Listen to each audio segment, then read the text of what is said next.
Why, hello there, and welcome to another episode of the Innovantage podcast, where business meets tech to bring you your competitive edge.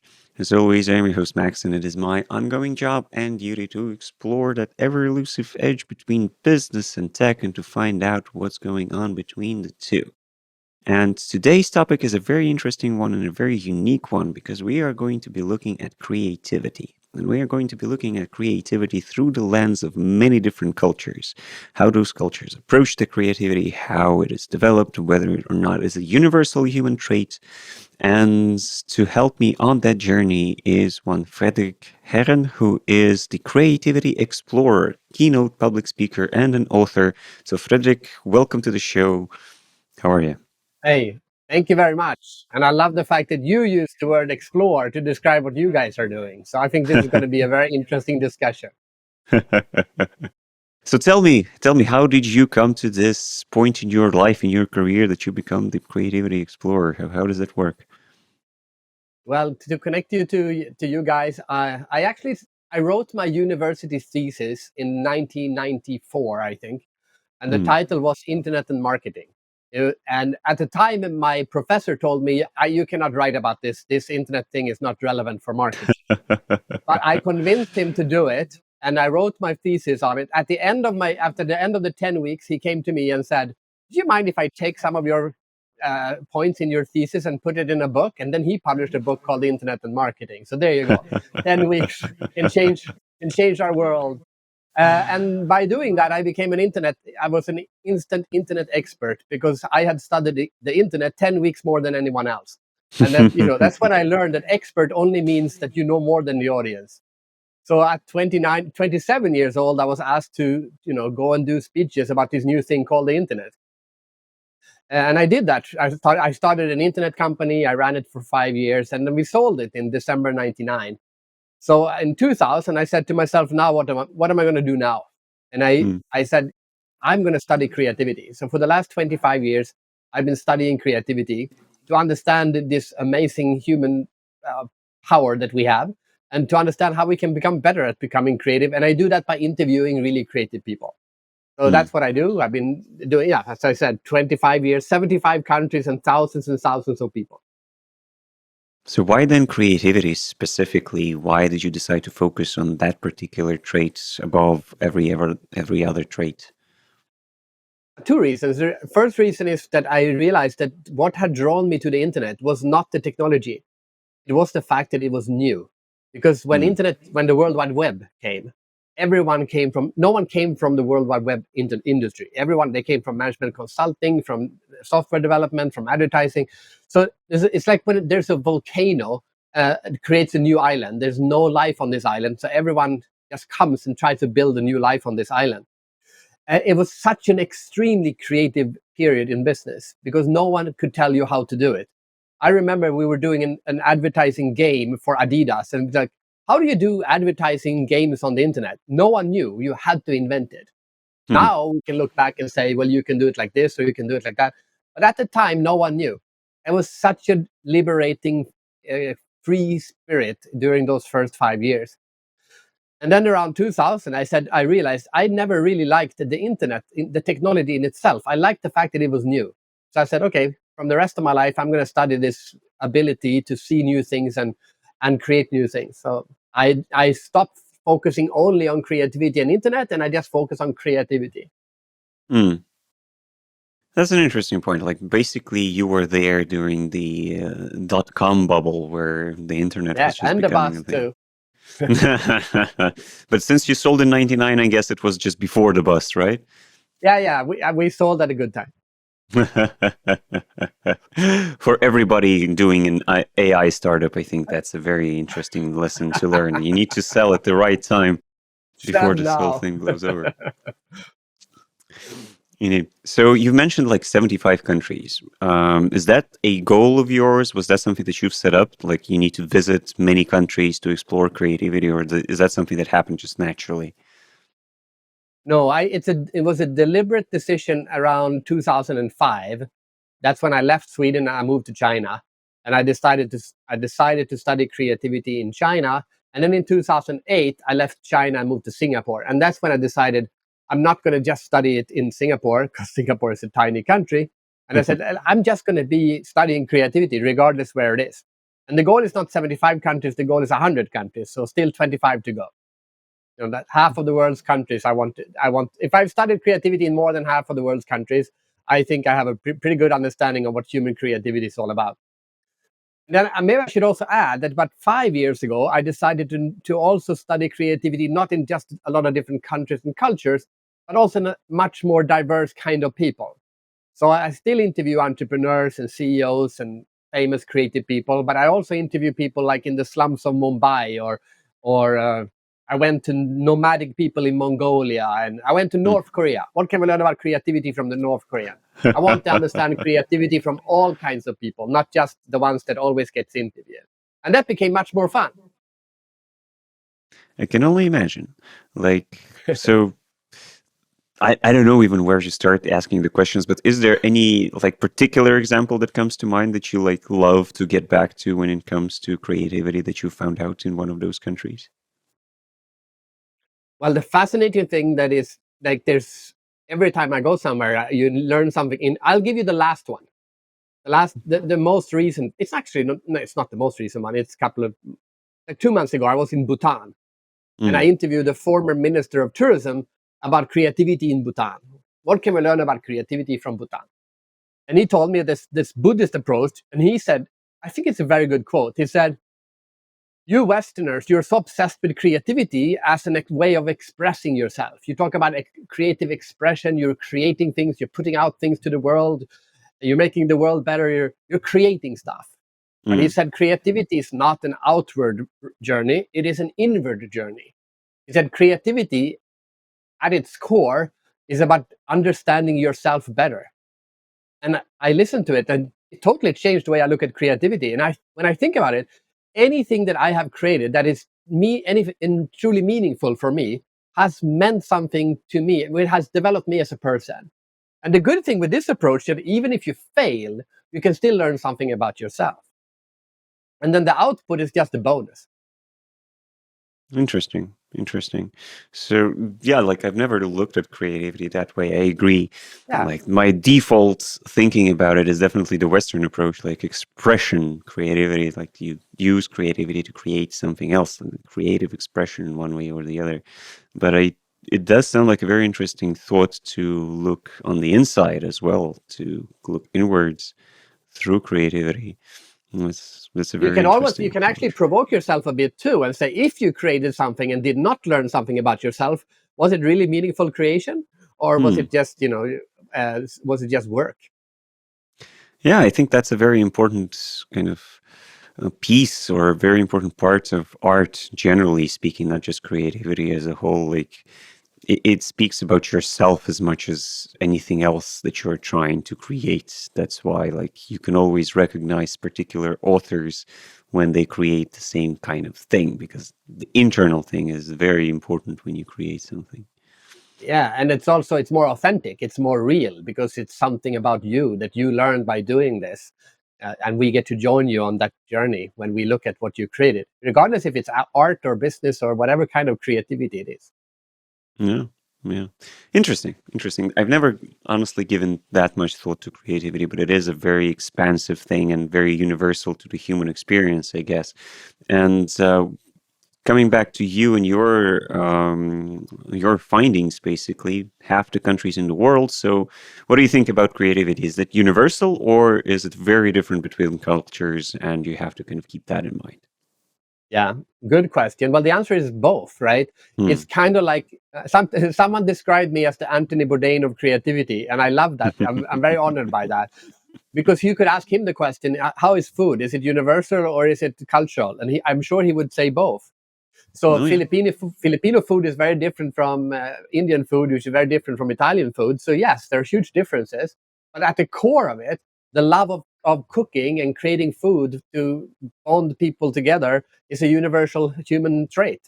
And this is true for food, it's true for dance, for music, for art, for business, for entrepreneurship. I'll share another story from Bhutan. I was interviewing all these Buddhist monks and everything, but then by chance I got in contact with a web design agency in the capital of Bhutan. And I used to run a web consulting company. So I said, this is going to be fun.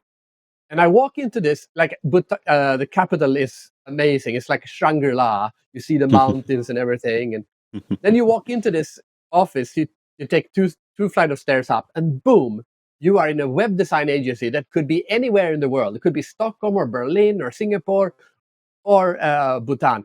There's an orange wall with a logo on it. There's Star Wars figures next on the computers. They're wearing black. They have a Nike baseball cap. Like everything is the, and it hit me. I was a few years back. I was in Ulaanbaatar in Mongolia.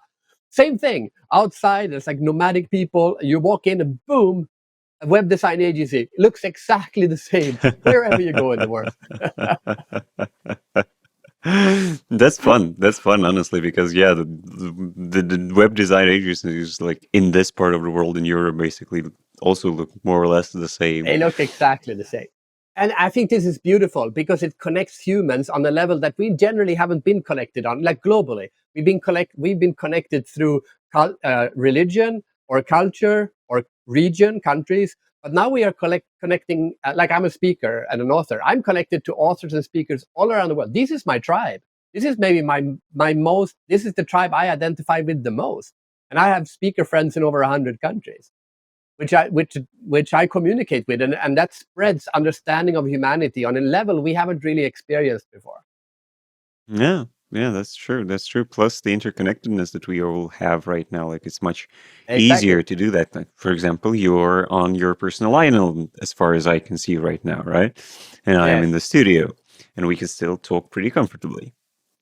Exactly, and that's my point. Is actually technology has made it possible for the first time in human evolution to have a global mindset. Because before that, it was not possible. You could have a theoretical global mindset, but you couldn't really connect with the world. Now it's totally possible, and a lot of people are doing it. But our mindset hasn't really changed yet. But when it does, we will define humanity in a different way. Oh yeah, yeah. Hopefully in a better way, not the worst one, because technology does have that other side of the coin, which augments other traits, such as anger, I think, most recently has been the main thing that has been augmented by everyone. That is a very sad observation. I have this idea that Elon Musk should send people to Mars, and then we should move 1 million people up to Mars, because it seems like we always need to have an enemy. So like I like the analogy of football. Like if you're Man City and Man United, you hate each other. But suddenly then you meet someone from London and then you go, oh, we hate London. And then suddenly England plays France, and now all the English team come together and they hate France. So as long as we build a higher level of community, we can, as long as we have someone else to hate, it's okay. So send 1 million people to Mars. Now we can start hating Martians, and they are far away from us, so we can't really hurt them. And then we can all connect as humans. Wouldn't that be a beautiful thought? Well, it depends, because that's basically the premise of the Expanse books and series. So it wasn't fun. I know. Yeah, I know. I just was trying to be positive. I'm sure we're going to end up killing each other, interplanetary. Yeah. So let's not talk about killing each other just yet. Let's hope that we will be a bit more positive and a bit more optimistic about the future. So then coming back again to creativity and your exploration of it, so what made you decide to write a book about it, not just explore it, not just find more things about it? Yeah, well, I've written 12 books about it, but the latest one is called The World of Creativity. And the whole idea there is what we were talking about, that if you're really interested in creativity, you should really study it on a human level and realize that there are different approaches to creativity in different cultures and different countries. And if you learn those approaches, it's like you now have one tool, the way we innovate in my country. But if you study these other people, you suddenly get more tools. And now you can use these different tools, and you have a bigger toolbox to access your creativity with. And it really makes you more creative to understand different ways of approaching it. So that's the main lesson, is to get people to be more curious about how other people around the world approach creativity, and thus make you more creative. So why a book then? Why, not a series of articles? Why not a white paper that is more, academic or educational? Why did you decide on the medium of a book specifically? this might be the last book I'm writing, but I decided on a book because I felt actually okay. This is my answer. I am also doing articles. A lot of them are posted on LinkedIn. I am also doing videos, but I'm launching it first as a book, and then I will also do videos, and I will also do articles. I mean, reuse content, right? So definitely. Mm. Yeah, like internet marketing 101, I guess. No, but it's more like, why do you could say, why do you publish your content? Because my main job is actually to interview people and to travel around the world. But Hmm. you need to share what you learn. What kind of an explorer are you if you don't share with people what you've actually learned about it? One of the True. chapters in the book is about Japan, and now I forgot the word, but they have a word in Japanese that means someone who cultivates the future. Hmm. So it's like an early adopter, but it's someone who sees new trends. But cultivate the future means you go there, you see the future, but then you bring it back to the people who haven't gone yet, and you share what you learned with them. Hmm. The mentality is to come back and share what you've seen so they can see it too. And that's a kind of personality that they have a word for in Japan. I think it's beautiful. And to me, the same mindset is to explore. You go and see things. The definition of explore, to venture into unknown territory in order to learn more about it. But then I would add, and then to share with the people you haven't seen it yet. So that's why I share what I learned. That's a very kind of old, I guess, approach. Like when we were much more disconnected, people would very rarely venture out, especially into faraway places. And I think Japan is a very great example of that. That a country that has been isolationist for a very, very long time, and then just Yeah. had to be forced out of that position, and still kind of maintains a very specific and very closed off culture, I would say. And and yeah, it's interesting to see that the same kind of logic, the same approach is still alive. It's just that it changes a bit how you do it specifically. The niches are more niche, or the journeys are easier, but kind of the principle behind it is still the same, I guess. Where you go into the world, you find out what's going on, and then you bring it back into your own community and teach them a little bit, and you become more rich, I guess, as a community overall. And the sad thing is that the vast majority of humanity is not doing this. Like the vast majority are not doing. They think they're doing it, but they are not doing it. So, what do you There's a chapter feel? in the book. If you want, I can share the chapter about Iceland because it's exactly about this. Sure. They have a word in Icelandic which is called Hiemskur. It's my favorite word at the moment. Mm, It's an old word. It's like from the Viking age. So in Hiemskur, if you were a Viking on Iceland, you're supposed to build a ship, sail to the south of Europe, or more southern south part of Europe, and you're supposed to steal as much as you could, like weapons and sheep and gold and whatever. But most importantly, we're supposed to steal ideas. How do they make weapons in Denmark? How do they build ships in France? And you're supposed to go back to Iceland and apply those ideas on your own farm. If mm. you didn't do that, if you did not do that, you just stayed on your farm, you were a Hiemskur. Hiemskur means moron. And Heim is the word, you can almost hear it. Heim means home. It's the same word. So someone who always stays at home becomes a stupid person. And this whole book is about not being a Hiemskur. They are innovating in Nigeria right now, in Indonesia right now, and a lot of people are not even aware of it. The worst part is that they think they are aware of it when they are not.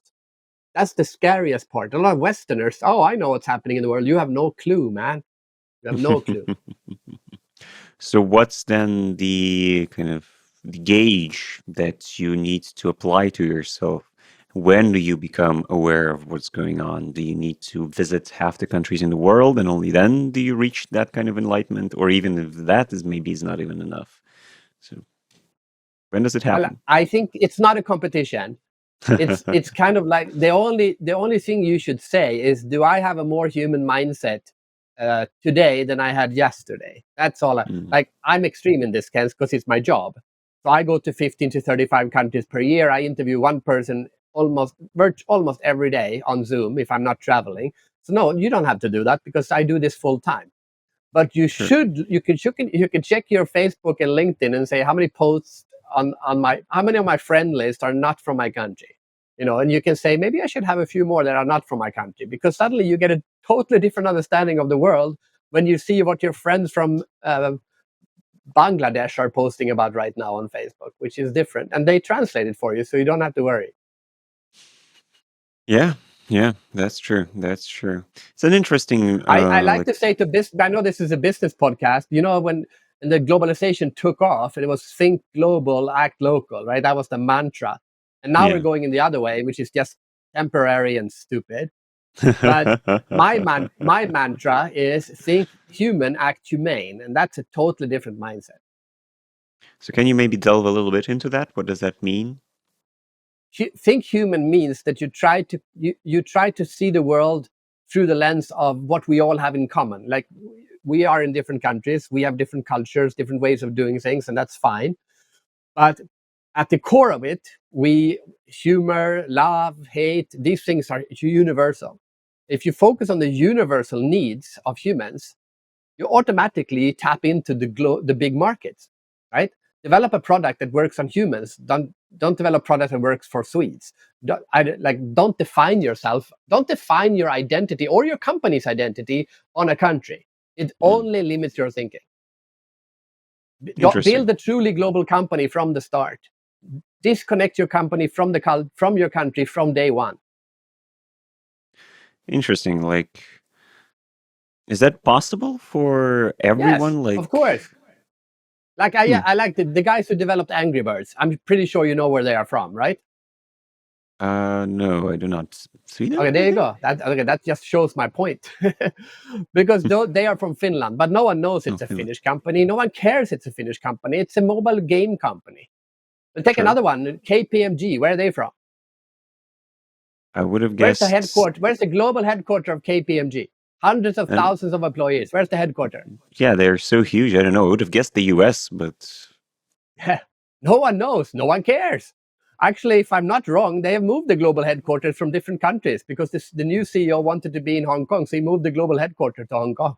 No one hmm, cares where they come from. No one, and they don't care where they come from. They only define their own values, and they see these are our corporate values. They have no connection to the country we come from. Actually, technically, KPMG is KPMG. It's Holland, England, Germany, and another country, and they merged. So they technically don't have a home. But you don't have to home. You don't have to have a home as a company either. You shouldn't have. That's the true. problem you were mentioning, the Japanese and the Koreans. If you work for a Korean company, good luck. You can go all the way up to almost country head, and then you stop. You have to have a Korean as a country head. Okay. Now, as a company, you are technically limiting the pool of talent that you can recruit from. You have this amazing Pakistani guy in Pakistan, but he can't go all the way because he's not Korean.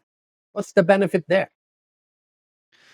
Yeah, well, I think it's a cultural thing. A lot of people would put culture first above everything else, above I ability, agree, above but you should put specificity. corporate culture first, not country where the company owner. I'll give you a great example of this. Maersk, Maersk, the Yeah, shipping company.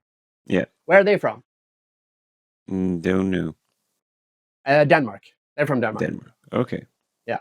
So they used to have a rule that the Danish captains had a higher salary than the Filipino captains because they were Danish. Okay. and, and then I challenged that and I said, wait a minute, that makes no sense. Shouldn't you just pay like a football professional gets paid based on how good he is at football, not the passport he has? Why don't you pay the best salary to the best captain, regardless where he comes from? They said, well, actually, there's a slightly lower risk of accidents with Danish captains than Filipino captains. That's why we pay them higher. And Hmm. I said, wait a minute, is this true? Are you actually paying? Is it true that Filipino captains are not so engaged in their company because they know you're not paying them enough, and then they don't care as much?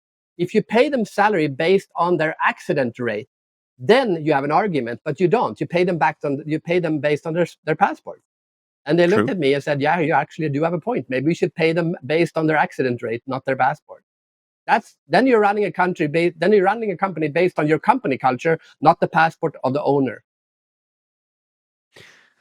That's an idealistic view, I think, right? In most big companies, especially something like KPMG, you buy cheap, you sell high. So you buy the most lowest salary that you can afford of a person, and then you exploit his labor to the maximum of your abilities, and then sell to the end buyer with the maximum profit margin that you can. That's basically ingrained into capitalism.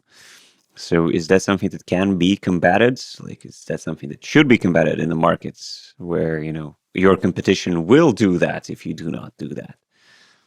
Well, you could argue. So if a company hires an Indian CEO, he should have a lower salary because it's an Indian CEO. It makes no sense. A ship is worth billions of dollars. And if it's very important to have the best captain on the ship. And if I ran a shipping company, I would pay to get the best captain. That's more important than having the best goal in a professional soccer team, if you ask me, at least as valuable. So why wouldn't you hire the best captain and pay him or her the best salary for a captain role? I'm not talking about a seaman where you're just a regular guy on a ship. I'm talking about the captain here. Yeah, well, the logic is sound. Like, I definitely support that kind of approach. And in our company, in Sigli, this is something that we do as well. Like, we don't really see the passport of a person. We see the abilities of a person. We see the capabilities of a person. We see the client's needs and expectations and whether or not the two align between themselves. Because an software developer, a programmer that is great for somebody in the US may not be as great for somebody like in Sweden, for example, just because of the difference of the mindset, of the speed, of the expectations, of the culture, of many different things. It does not make the engineer bad. It just makes him, inappropriate for certain situations, and that's just fine. It does not diminish his skill. You just need to find the most appropriate application for that skill, and it does not matter where he particularly comes from. Yeah, so we start looking at the competencies and not look at it's. You could say it's idealistic, or you could just say that it's meritocracy. Meritocracy is, not popular in the current discourse, especially in the business discourse. So what can you do? But yeah, coming back to creativity and the books that you write and everything that you have found out so far. So can you maybe give a few hints how people can become more creative, what they need to follow as a general kind of rule set to, apply more creativity in their day-to-day work? Well, yes, of course. Well, first of all, it's an extremely individual process.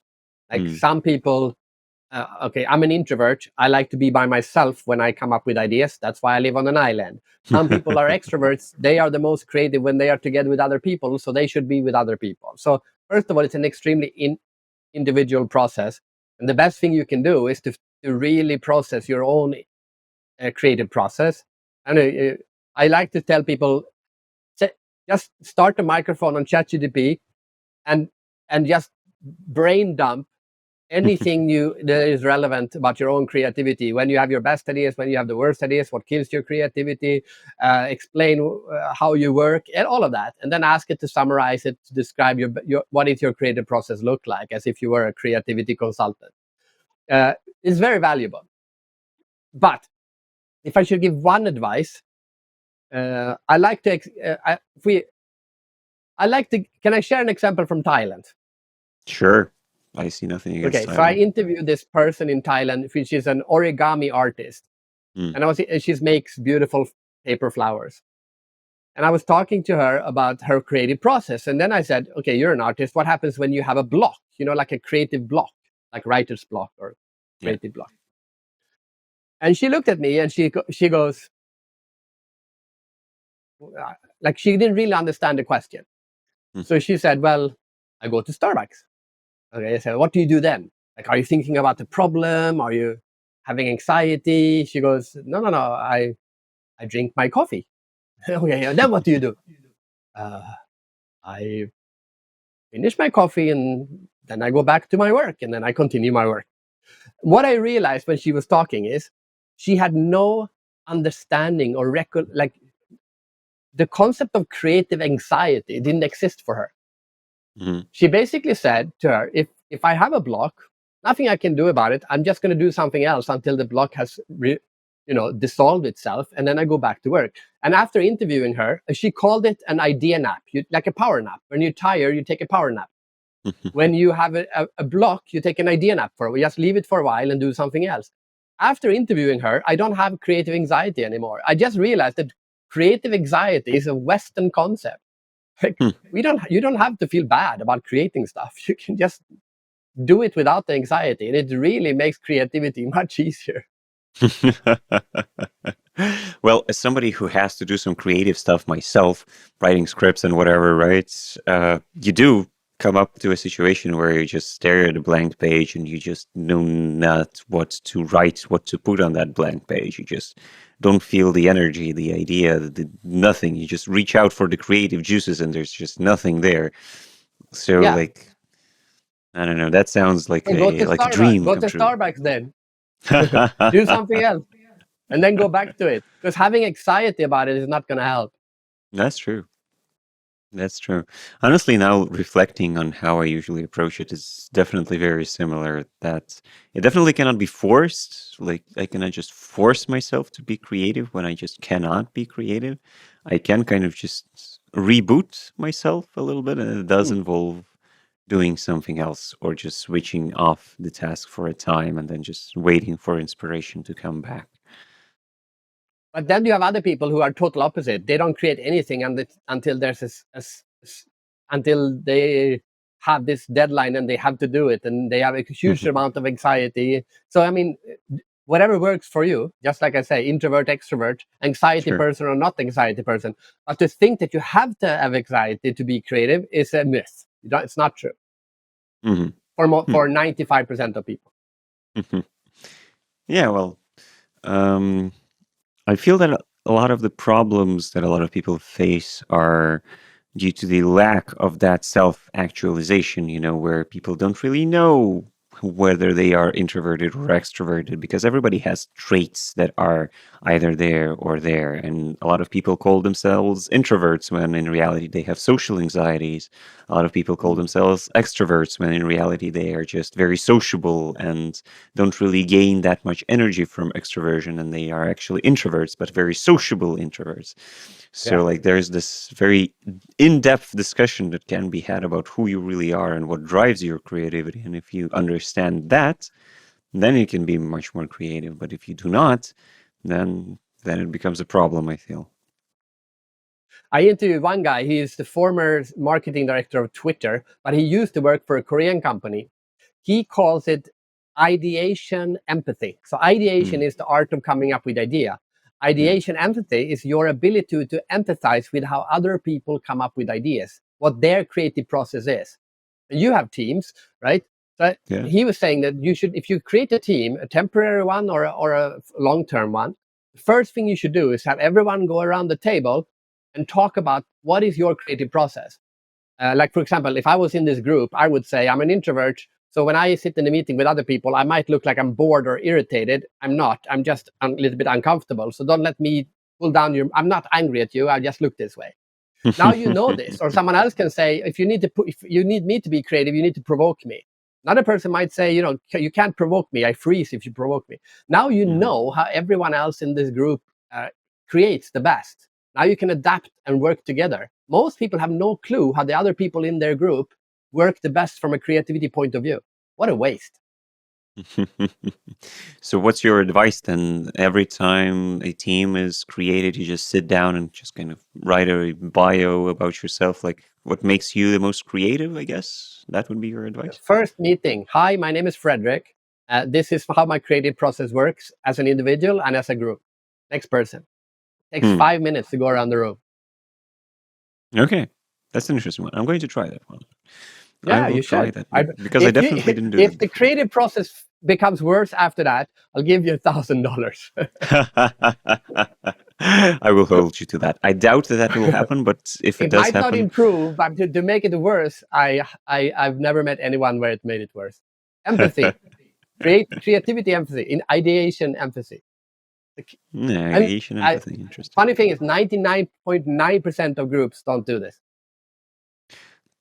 Yeah, I agree. Like, as somebody who has managed teams for like more than a decade at this point, there's a lot of things that they teach you in management and different styles of management, and how team dynamics work, how you should highlight each and everybody's strengths and their ways and their frameworks that you can use to find out those strengths and weaknesses. But they are mostly kind of motivational, I guess. They are very to the point. They aren't about creativity. They aren't about what makes people be creative. They are how to make people be most efficient in doing their tasks, basically. Most of the things. Exactly. And some of them help in those. Like, for example, this guy is a yellow, and that means he has a lot of idea. Like, some of them will touch on these things, but they will not do it specifically on the creative process. And the reason Sure. is because the creative process is individual. So you need to understand in this individual's creative process. Like, I'm an Sure. introvert, but I'm curious. So where do I fit in on those 4 colors? It doesn't work.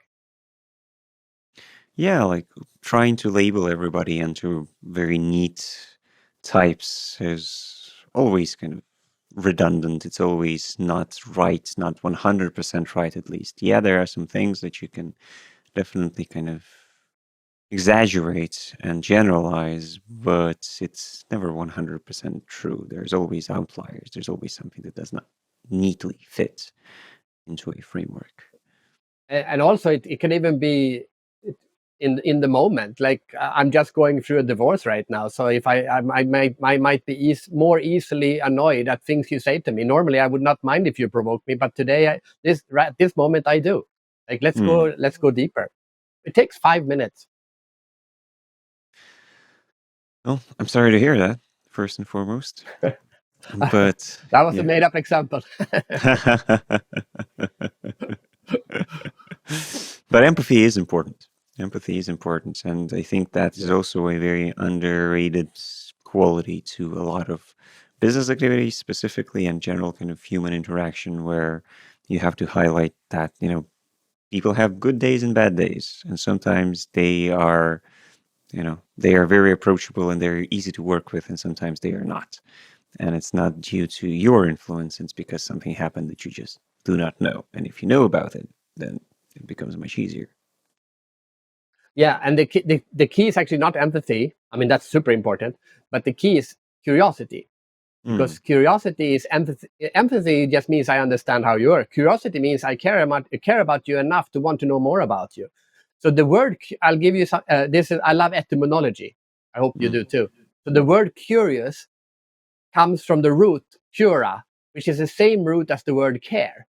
So which means that which you are curious about is something you care about. So Makes empathy sense. plus curiosity means now you really care about the person. You want to know more about this person. Curiosity is really the key, more important than empathy. Yeah, that's true. That's true. Like curiosity builds the road that the empathy can walk on. Like you cannot be empathetic Yeah, if you do there you not go. Now understand. that's a quote. Yeah, we'll definitely make a short out of that one, and it will be on I YouTube like very, it. very soon.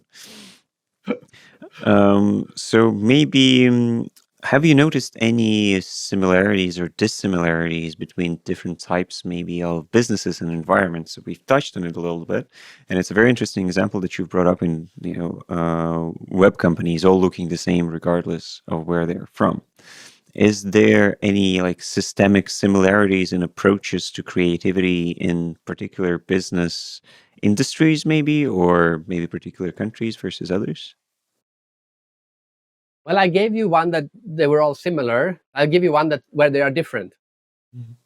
Because in the West, we like to talk about like disruption and change. And what is that quote? The Mark Zuckerberg quote: "You move fast and break things." Right? Yes, that's the one. This is the approach to, and it's great. It works. It's very American, and it's a very like let's disrupt. Disrupt means to move, basically tear down things to build new things. Right? Move Mm, fast. That's the idea. Pivot. And I'm not saying it's wrong, it's all right. But I interviewed an artist in Afghanistan, and she paints according to the traditional Afghan way of painting, like hundreds of years ago, when Yeah. Afghanistan was a culture superpower. And the way you do this is that before she can paint, she has to make her own paper by cutting down a tree and making the paper. Then she has Oh, to wow. make her own paint by grinding emeralds and stones and adding oil and water and make the paint. Then she has to make the brush by cutting the hair of a cat, and that's apparently the best part of the cat. And then you make a brush. And she said, when I decide to paint the painting, it's literally weeks and weeks, 6 to 7, 8, 10 weeks before I can do the first paintbrush. And she called this profound patience. Mhm. She said, and she said this is the key.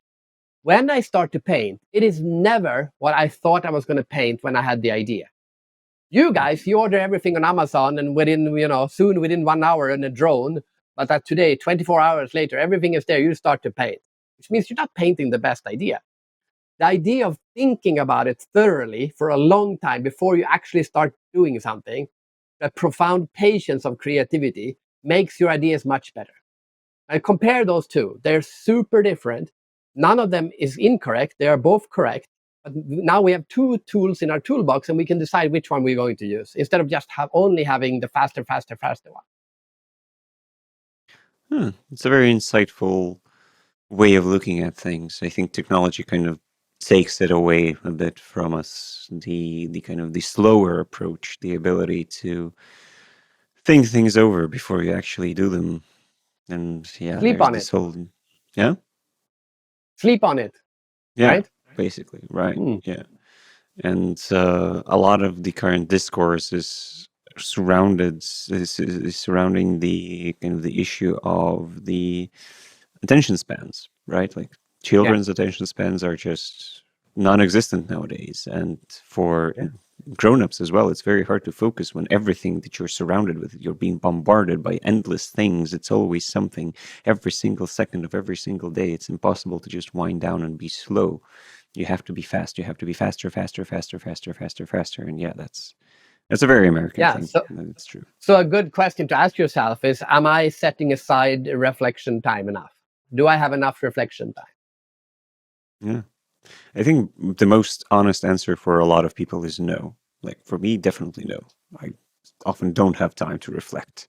I have stuff to do. There's always something that you need to do. There's always something you need to be somewhere on the run, especially like in a tech business nowadays. Like by the time you start your day and by the time you finish your day, like your opinion on things have changed 10 times because everything has changed 10 times over the course of one day. So Yeah. no time left to And that's reflect. the nature of the industry. So you can't not do that, of course, Sure. but you can set aside time, or you can set aside some issues to think about, where you say, for these issues, they're not so depending on the fast changing tech industry, so I can take some more time to think about that, and I'm going to set aside time to think about that. So Sure. it is possible to do. Yeah, yeah, it just requires a lot more of, I don't know, a focus of deliberance, I guess. You need to deliberately sit Exactly. down and free up your time and think about stuff and not just be distracted. And there's always something to be distracted by. It's Yeah. insane. Like we both put our phones on airplane mode before we sat down and talked for an hour, right? So it is Yes, possible. yes. Indeed.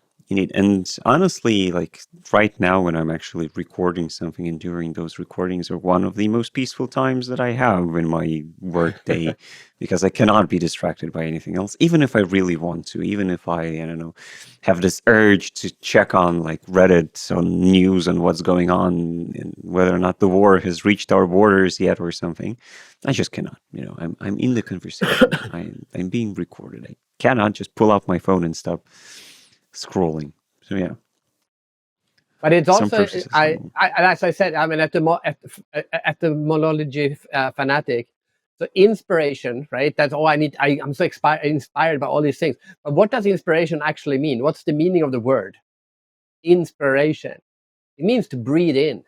So inspiration, like inspiration and perspiration, in breathe in, breathe out. Mm. But if you don't breathe in, you're going to die. So you need inspiration, especially for creativity. But if you're always breathing in, how the hell are you going to breathe out, right?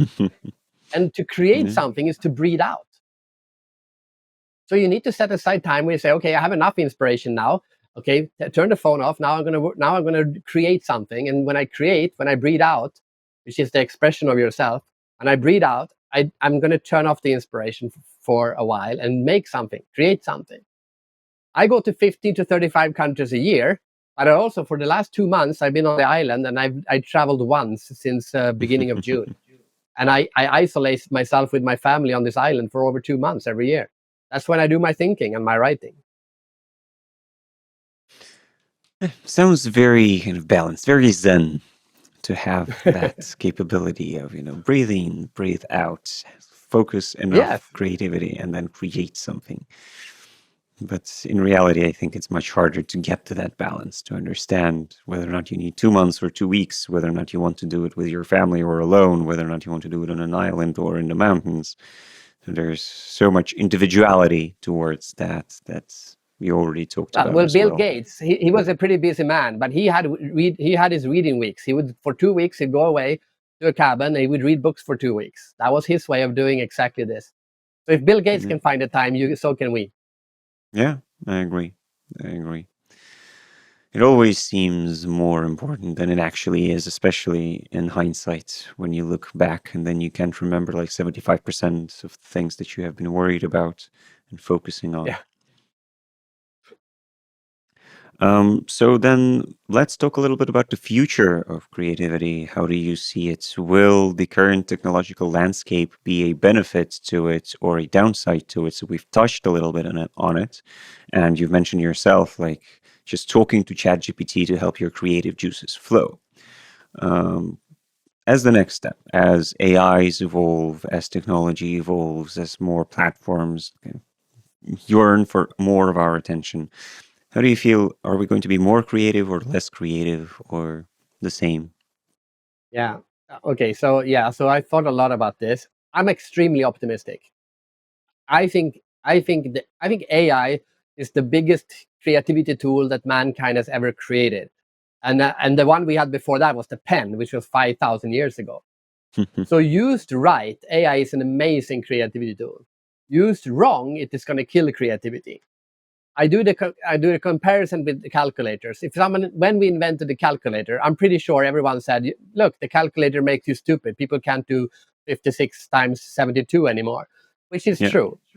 But we do more advanced math today because of the calculator. Because if we use it right, we can do amazing math, right?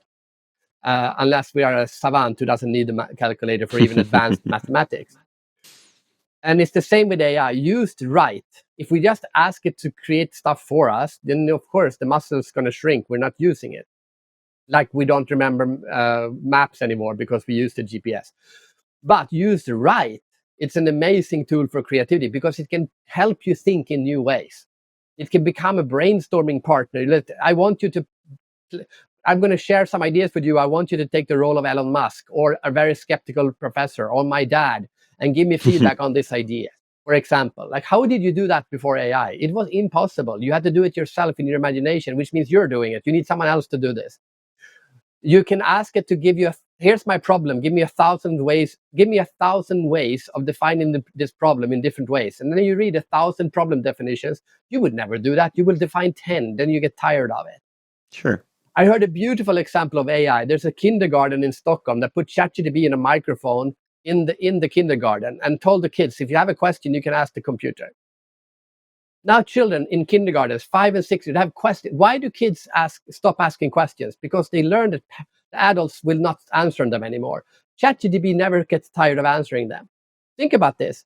If we do this right, we're going to have a generation growing up that never got taught that you have to stop asking questions. There's always an answer to be found. Asking the right question is half of creativity. That's amazing. Use it right, and it can trigger you to ask better questions. So yes, I'm very optimistic. I also think that AI will help come up with its own ideas, and we're already seeing this. Because creativity is taking things and combining them and making sense of what you combined.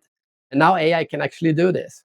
So yes, AI is going to create millions of new ideas, and we are going to create billions of new ideas that are better than we would have done without it. But used wrong, yeah, it's like any tool. Drink enough water and you die. That's a very, very kind of succinct description of the current situation. I feel like indeed it is a tool, and drink enough water and you will die. Like even the bestest thing in the world, the most basic thing that you cannot survive without, if abused, if misused, can be very bad. And I've also said many times that I am an optimist as well. I also believe in the capabilities of AI and both other technologies as well. Like I also stated many times that the hype cycle is real. It's just something that is happening, and not many companies of the ones that are being built today on AI will not many will remain AI in the future once the trend is out. But it does not mean that the tool itself is useless. It does not mean that some companies, some ideas will be great. That's just the nature of creativity. Again, you just need to throw out all of the ideas that you may generate, and some of them will be good, some of them will be bad. But unless you do it, you will have nothing. So you have to go through that process. You have to do it. But the difficulty here, I guess, is that, we know the best amount of water that we need to drink, and we know how much water we do not need to drink. With AI, not so much. I think that nobody still grasps the full kind of right way of using it. It disrupts many things that it's introduced to. Students cheat at their exams because that's a very human thing to do, not necessarily because they do not want to learn, but just because, just because it is. And Yeah, and I saw there's a study that people like to quote right now, where like they let one group use AI and one group not use AI, and the brains of the ones that use AI was not as creative as the ones that did. But I think it's very unfair, because you are measuring how people use a tool that they still haven't really figured out how to use yet. It's kind of like giving a hammer to someone who's never used a hammer and say, actually, people who use hammers get a lot of blisters on their thumbs, and they get hurt more than people who don't use hammers. Of course they do. They haven't figured out how to use the hammer yet. yeah, So it's a bit unfair. When we have figured out how to use this tool, let's measure the brains again. yeah, that's a very also good kind of highlight that indeed any tool that you use, when you're just figuring out how to use it, you are going to get blowback. You are going to find things out as you use it. Like for some things it works, for other things it doesn't. You will not know until you try, until you fail, until you find those limitations. And then at the end of the day, we as a society just need to agree on what works, what doesn't, how do we use hammers, where it's appropriate, where it's not. And once we do it, well, again, I'm optimistic about that point. Yeah, exactly. Oh yeah, I agree. So then talking about what's left, like, right, in the end, in that best case optimistic scenario where everybody's creative, where a generation that never stops asking questions has become the dominant generation, and they are the ones pushing forward. What do you feel? Will creativity be a more central thing, not as we've talked so far, where it's kind of thought about, but it's somewhere on the outskirts? Will creativity become more centralized to those types of people, to that generation? Or will they be more, maybe less creative, because, all of the creativity will kind of just spill out of them very early on, and they will just be focused on creating something that they've thought out earlier on, and then just on the making, they will just, on the mechanics of it, they will focus. Well, there's one thing we haven't talked about when it comes to creativity, and what is the reason we create to begin with? Well, of course, to solve problems. If we didn't have creativity, we'll be living in caves and we would be cold and hungry. But that's actually a more important reason. I like to quote my friend Johan Stahl von Holstein, famous Swedish entrepreneur. He likes to ask people, "What's the most beautiful human emotion?" And people like to provoke him and say, "Oh, actually, it's love." So yeah, Johan goes, "Yeah, it's love." And what is the second most amazing human emotion? And he said, it's when you have a really, really good idea. or Mm, when you see one of your ideas come to life. It's like giving birth to something. mhm. Nothing makes a human more happy, apart from love, nothing makes a human more happy than having a really, really good idea or making a good idea come true and make the world better. I agree with him. I think it's a very spot on.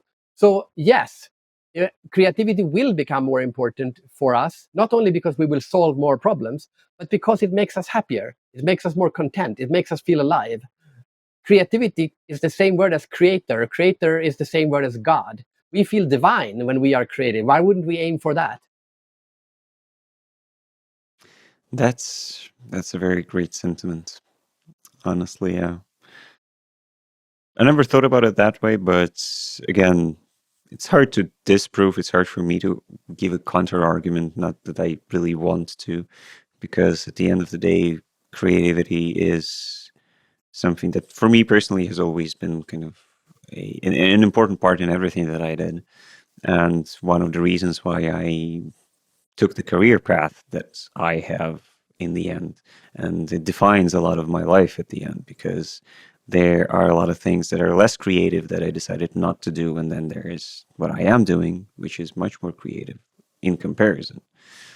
So yeah, maybe there is more room for people creating more, like more of the arts, I guess, in the future, Um, where they're but valued. also, but not only arts. Creativity is not just about arts. It's Of also about course. government being more creative in how they do government services. Right. I just applied for a visa in a country I will not name, but it was 18 pages I had to fill out. Like what the hell, God? Seriously, we need a way. So let's summarize this conversation. Creativity, number one, solves problems that makes the world better for ourselves and for humanity. Number two, it's an inward journey where you get to discover who you really are. And number three, while you do that, you feel divine. What's not to like? Yes, to be creative and you will become God. No. Deus ex Uh, creativita. yeah, why not? You will feel like a god, which I think is, well, in a way, you can look at it like if you go back to someone who lives in the rainforest and we show them what we've been able to create, I think they would look at us as gods. Yeah, yeah. I think about it too a lot. Like, like in fantasy or whatever, we imagine having unimaginable power to reshape mountains, to fly, to create something that hasn't existed before. But we do all that stuff already. It's just that Yeah. it's a bit boring because we know how we do it. But if it's magic, it's magic. It's just poof and it's there. But now, well, we can have a specific tool that will burrow through the mountain, and then we'll have a train that goes through the mountain, and then we'll just get something out of that mountain, and we'll use the resources somewhere else. It's boring, we do that all the time. But if it's magic, then it's mystical. But isn't that the famous quote that any new idea, any new innovation is indistinguishable from magic in the beginning? Yeah, Right? The first time yeah. you saw ChatGPT, you were like, "Oh my God, how this is magic." Okay, Hmm. I still have a bit of that feeling, but I'm also just using it as a tool today. Yeah. So good. Now we just make the tunnels. It's not magic anymore, but let's create new magic. Indeed, indeed. And I would like to And add that's one something more thing creative. because you haven't asked that question, but I get this question a lot about if AI is going to steal our jobs, and if they can do everything, including creating things, what's left for us to do? And that's the most, and I hate that argument more than any argument of this discussion. Because if creativity is solving the world's problem, please travel around the world. Just leave your home for 1 month, travel around the world, and see if there's not enough problems left to solve. There's uncountable, infinite amount of human problems to solve, not only in the poor world, but also in the rich world. We are unhappy and depressed, and we kill ourselves and all of this. So unless we have solved all of those problems, we need every tool we have in the toolbox to solve these problems. And then when all those problems are gone, sure, then we can talk about something stealing our jobs, but it's never going to happen. Yeah, I don't like that question either. So, like, nobody knows the future, and some jobs are definitely going to be impacted, while others will definitely remain, and some new ones will come out. I don't believe kind of in the whole thesis that a lot of jobs are being eliminated right now thanks to AI. I believe a lot of No. jobs are being eliminated because there's outsourcing, because there's difficult market positions, because there's optimizations, because there's just a lot of factors that are working towards like everybody's lives, and AI is one of them, but it's definitely not the only one, and probably not even the main one. So, Exactly. Especially programmers, right? Uh, yeah, programmers not going to lose their jobs. You can now code way more than you could before. Great. So code more yeah, things, yeah. including a better visa application for the country of X. Yeah, that's. I have a personal anecdote towards that as well. I feel free to name the country because that was the UK. They've recently amended their process of how you need to come to them if you are not a citizen. They have Yeah, I know. this whole thing, and they have an app for that, of course. But unfortunately, I am not a standard person. So I'm an Israeli, and I don't have a biometric passport because I changed my passports outside of Israel, and There we they don't go. give you biometric passports when you do that. So then you go to a separate thing where you don't scan it. They have to take a photo. So I take a photo, and they say, well, we cannot recognize the passport on the photo. Take it again. I do it again. I do it like 10 times. Still doesn't work. Then after like the 11th time, a small kind of thing appears where if you're still sure that you have taken the photo correctly, press here.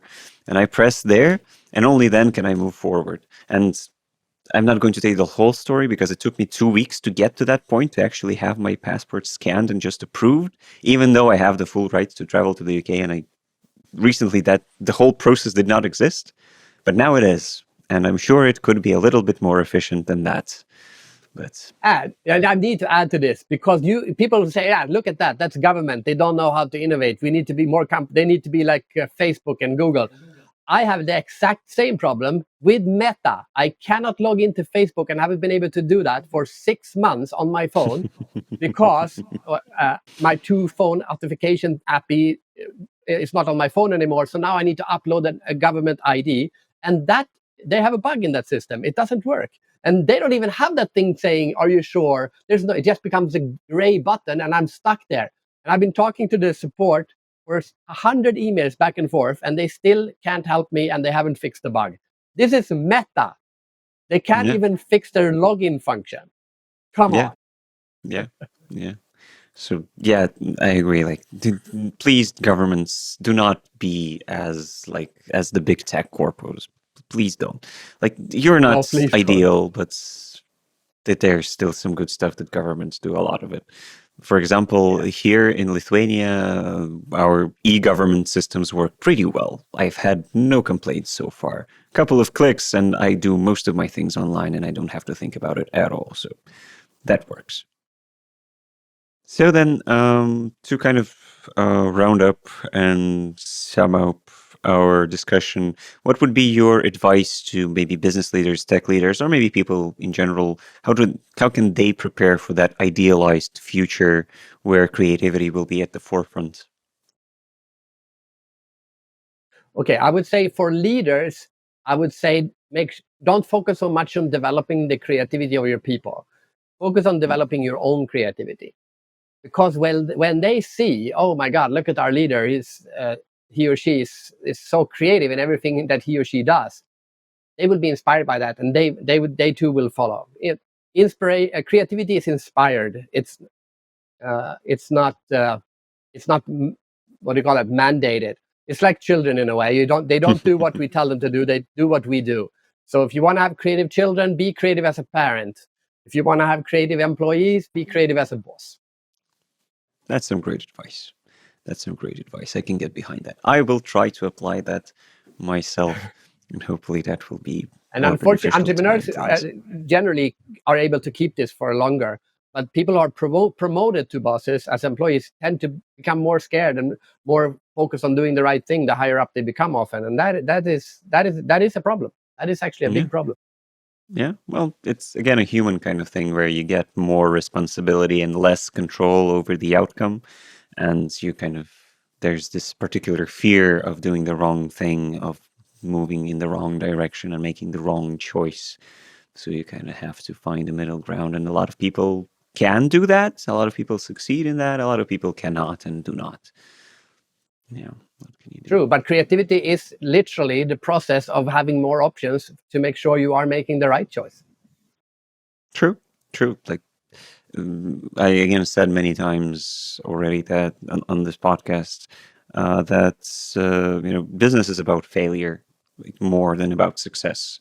It's more so about overcoming the failures that you do make in the end to get to a successful point rather than reaching that successful point. Without failure, there will be no success. It is not possible. You have to kind of just know how to live with that. Same I thing agree. applies here. Yeah, same thing. Same thing. Anyway, Fredrik, thank you very much for joining me in my studio today from your personal island. Where do people find you? Where do people read more about you? Where do people learn more about creativity? I guess the Creativity Explorer, I'll search for that on LinkedIn or internet or wherever you do your searches. I hope you will find me there. Wonderful. Wonderful. Thank you very much. Thank you very much. Thank you very And much. thank you as well for joining us today to listen us talk about creativity. If you liked what you've heard here today, leave us a like and a comment saying that we rock. If you didn't like what you've heard, you can leave a comment as well. You can even pretend that you liked it. It will make me feel better. But regardless, subscribe to our YouTube channel and hit the bell and the notifications and everything else. And see you on the next one. And be creative in your day to day, more about your own creativity than others. And that will be great in the future.